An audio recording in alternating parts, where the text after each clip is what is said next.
है कुदरत का अनमोल तोहफा, ये ममता का सागर, मोहब्बत का दरिया है। हर नस्ल हर देश पर कर्ज इसका बनाया गया, त्याग को फर्ज इसका।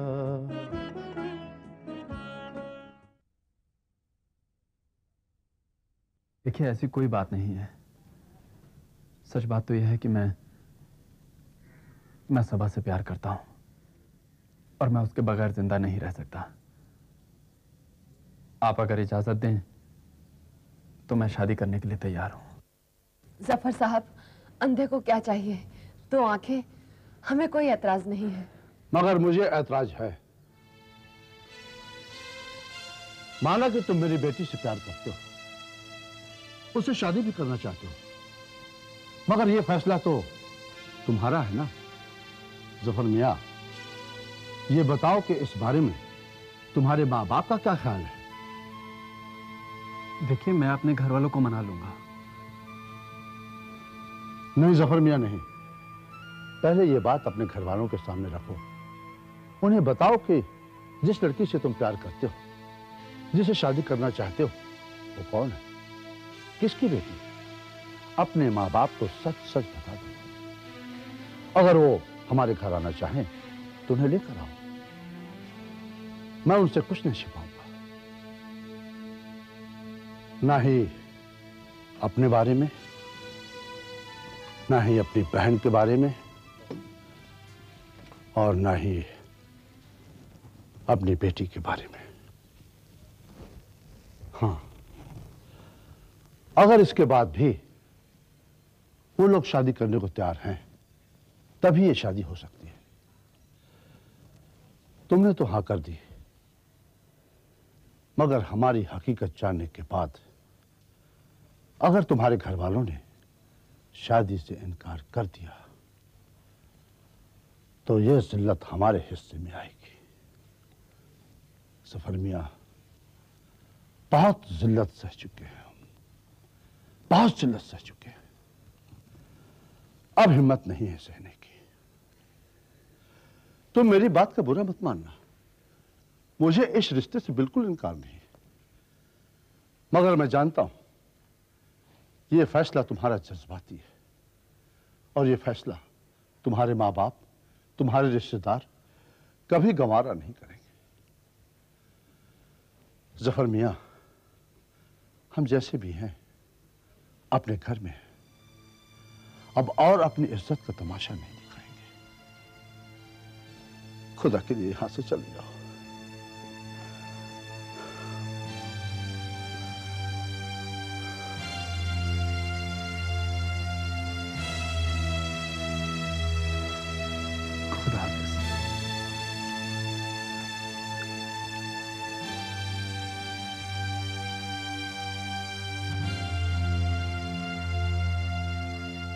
बेटी, उठ बेटी, रो मत बेटी, रो मत, रो मत।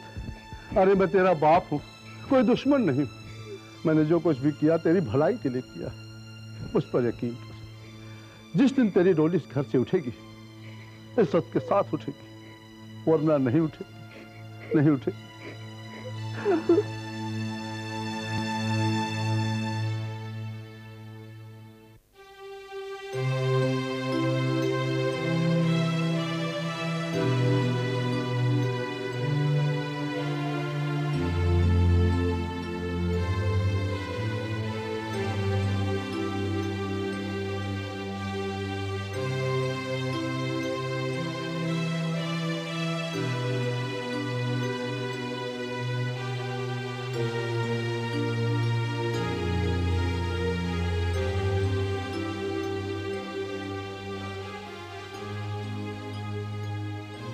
ये क्या कह रहे हो जफर बेटे?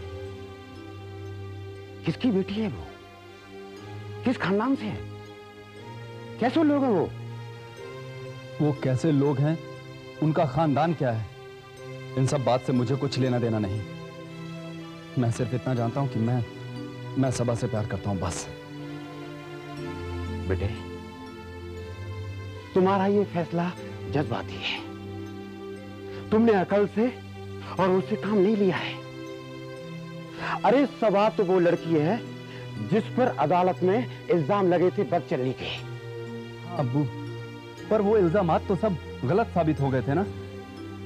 ठीक है, अदालत ने गलत साबित कर दिए वो इल्जामात, लेकिन दुनिया वालों ने तो नहीं माना। और फिर तुम खुद कह रहे हो कि उस लड़की का रिश्ता एक बार टूट चुका है। क्यों टूटा वो रिश्ता? बोलो, क्यों टूटा? इसलिए कि लड़की वालों को उसके खानदान का पता चल गया था।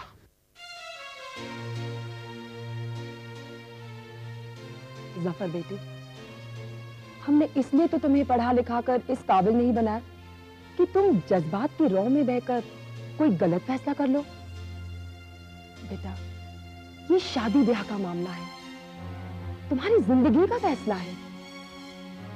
इस घर में कोई ऐसी लड़की बहू बनकर आए जिस पर लोग उंगलियां उठाते हो और जिसका बाप कई बार जेल जा चुका हो।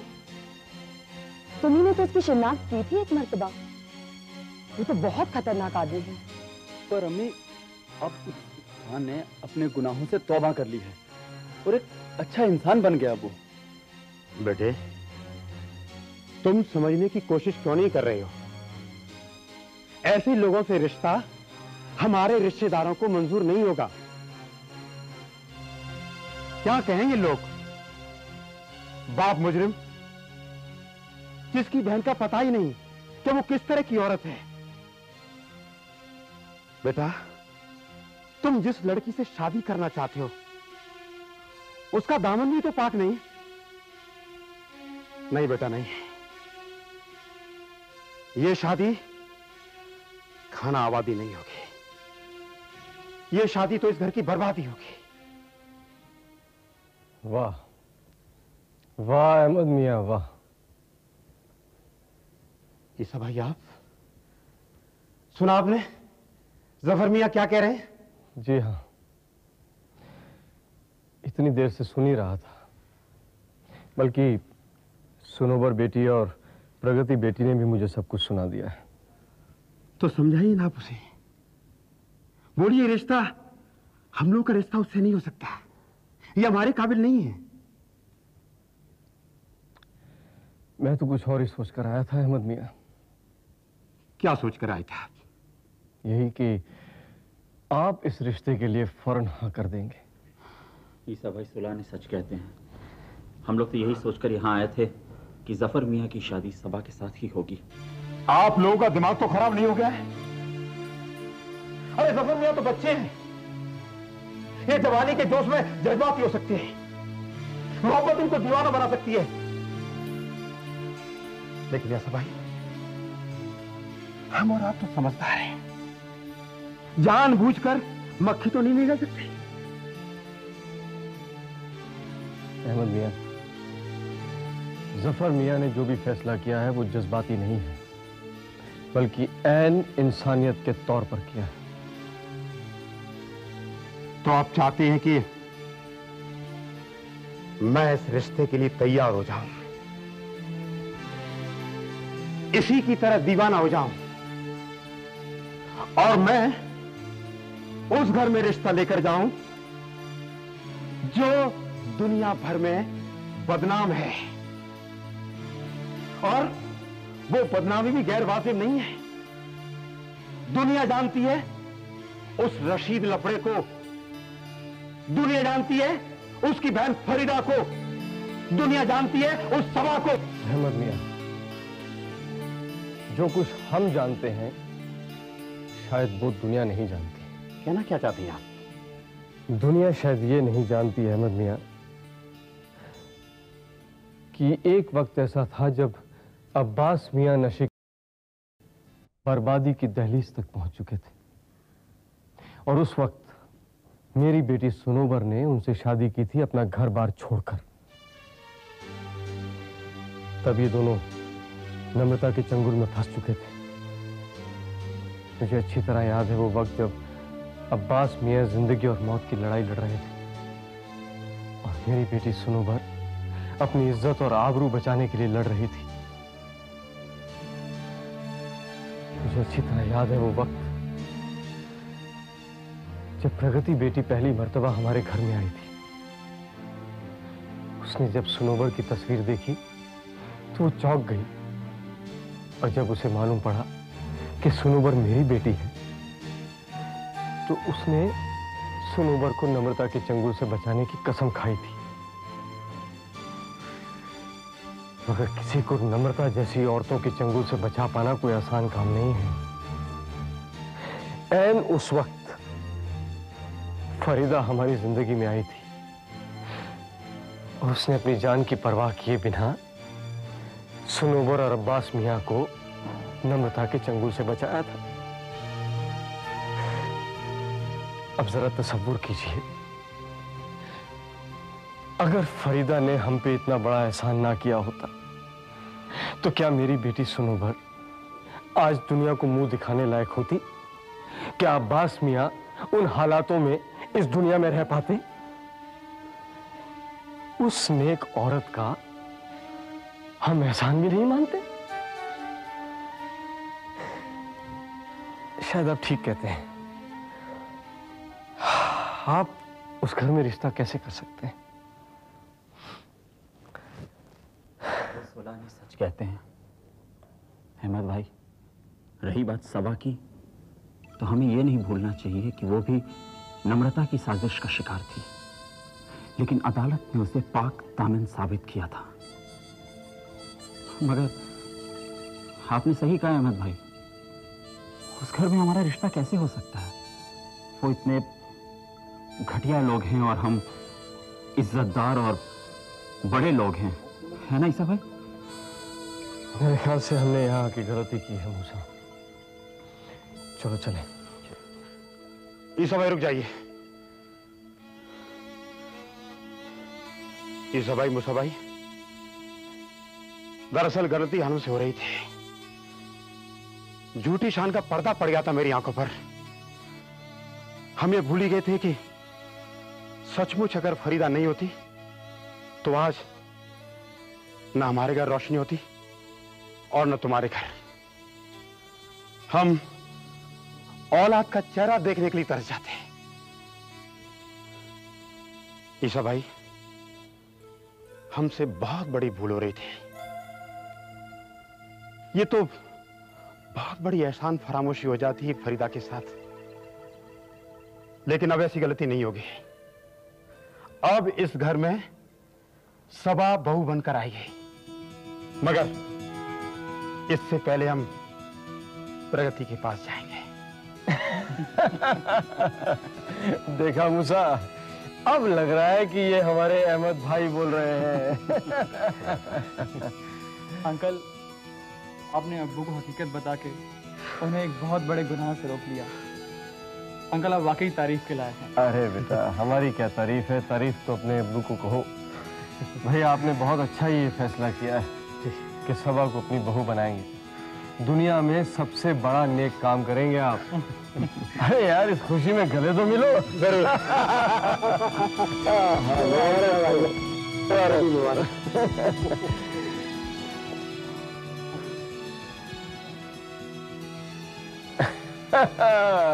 भाई मूसा, तुम भी वही देख रहे हो जो मैं देख रहा हूँ? क्या ईसा भाई? हमारे आने के बाद इनका चेहरा बिल्कुल मुरझाया हुआ था, लेकिन अब देखो गुलाब की पंखुड़ी की तरह गाल कैसे लाल हो रहे हैं। क्यों जफर मियां, ईसा भाई सोलाने सच कह रहे हैं? अरे भाई, ये खुशखबरी जाकर अपने घर वालों को भी देनी है कि यहीं खड़े रहोगे? अरे हाँ ईसा भाई, हमें चलना चाहिए। अच्छा भाभी जान, आदा जीते रहोगे। खुदा हाफिज। हाँ, खुदा हाफिज। हाँ, खुदा हाफिज।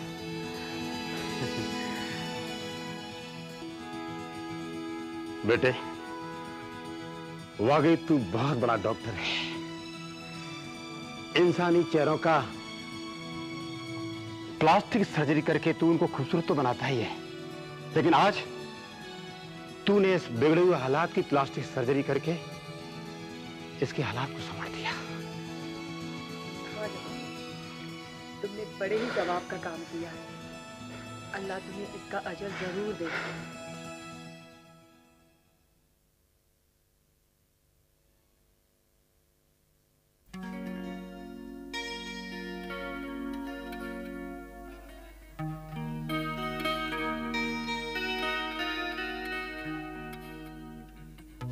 हाय विक्रांत। हाय हाय। कैसी हो तुम? मैं ठीक हूँ, तुम कैसे हो? मैं ठीक हूँ। कैसे आना हुआ? सोचा कि तुम लोगों को तो फुर्सत है नहीं मुझसे मिलने की, तो मैं ही चलकर मिल लेती हूँ। ऐसी कोई बात नहीं है। It's okay, don't get so nervous. मुझे अपने दोस्तों से कभी कोई शिकायत नहीं होती। बैठने के लिए नहीं कहोगे? बैठो ना। थैंक्स। अच्छा विक्रांत, ये बताओ कि पिंकी का प्रैक्टिस सेशन कैसे चल रहा है? वो जोरों में चल रहा है। दरअसल मैं उसी में बिजी था। फाइनल के लिए उसे रामपुर जाना है ना। हाँ, मैं दुआ करूंगी उसकी कामयाबी की, और ये भी दुआ करूंगी कि तुम जो मेहनत पिंकी के लिए कर रहे हो वो मेहनत भी रंग लाए। Thank you very much. By the way Vikrant, तुम्हें याद तो होगा कि तुमने ऐसा ही एक वादा मुझसे भी किया था कि तुम मुझे प्रैक्टिस करवाओगे। बिल्कुल याद है मुझे। गुड। तो तुम्हारे इसी वादे पर मैंने एक मैच में उतरने का फैसला किया है। बस किसी तरह मुझे 15 दिन की प्रैक्टिस करवा दो, फिर मैं इस मैच को जीतने के काबिल हो सकती हूँ। तुम्हारा बड़ा एहसान होगा मुझ पर विक्रांत। डोंट बी सिली मधु। ये एहसान वहसान क्या होता है? जानती हो स्पोर्ट्स का असली मकसद क्या होता है? क्या? एक खिलाड़ी और दूसरे खिलाड़ी के बीच बेहतर रिश्ता कायम करना। लेकिन विक्रांत, तुम मुझे प्रैक्टिस कैसे करवाओगे? तुम्हें तो पिंकी के साथ जाना होगा ना, फिर मेरी प्रैक्टिस तो बीच में ही रह जाएगी। ये कैसी बातें कर रही हो तुम? पिंकी को मैं प्रैक्टिस करवा चुका हूँ, और मुझे क्या जरूरत है उसके साथ जाने की? उसे सुबह जाना है और शाम को वापस आना है। इसका मतलब तुम पिंकी के साथ नहीं जाओगे? नहीं, मैं नहीं जा रहा हूँ। Thank you very much. इसमें थैंक यू की क्या बात है? मधु, तुम फिक्र मत करो, मैं हूं तुम्हारे साथ। Now go and take care. Okay okay, thanks Vikrant, thanks a lot. Bye bye.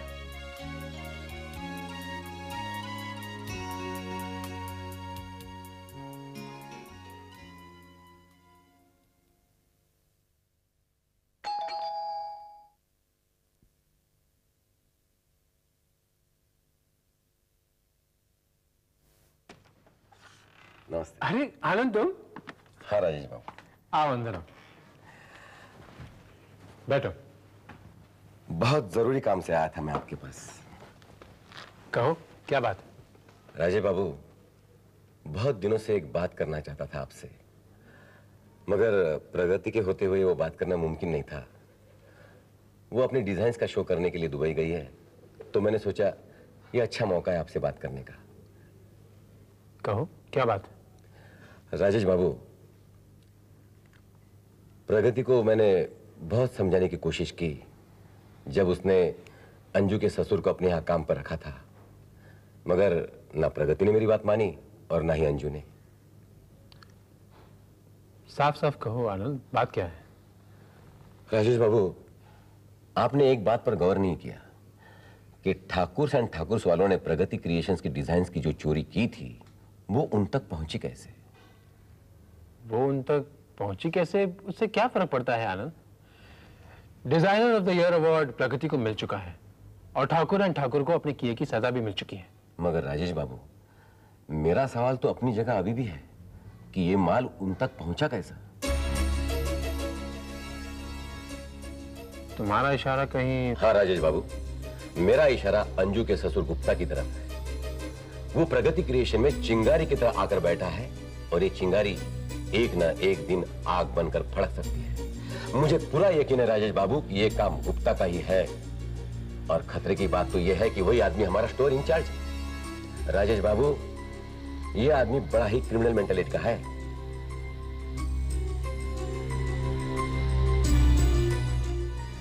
आनंद, तुमने जो कुछ भी कहा अगर वो सच है तो ये प्रगति क्रिएशंस के लिए वाकई एक गंभीर समस्या है। प्रगति दुबई से जैसे ही वापस आएगी मैं उससे इस सिलसिले में बात करूंगा। नहीं राजेश बाबू, जो कुछ भी करना है वो प्रगति आने के पहले करना पड़ेगा। ये नासूर है इस क्रिएशन के लिए।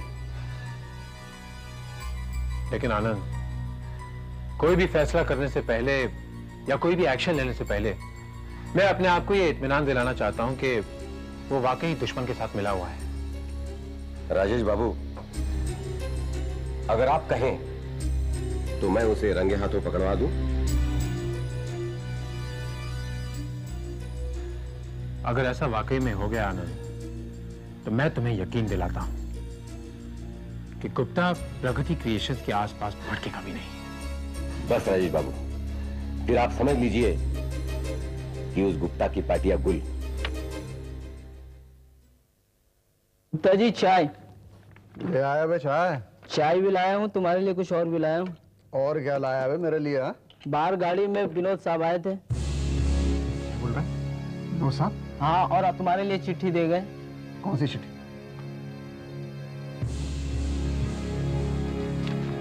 अच्छा ठीक, तू जा।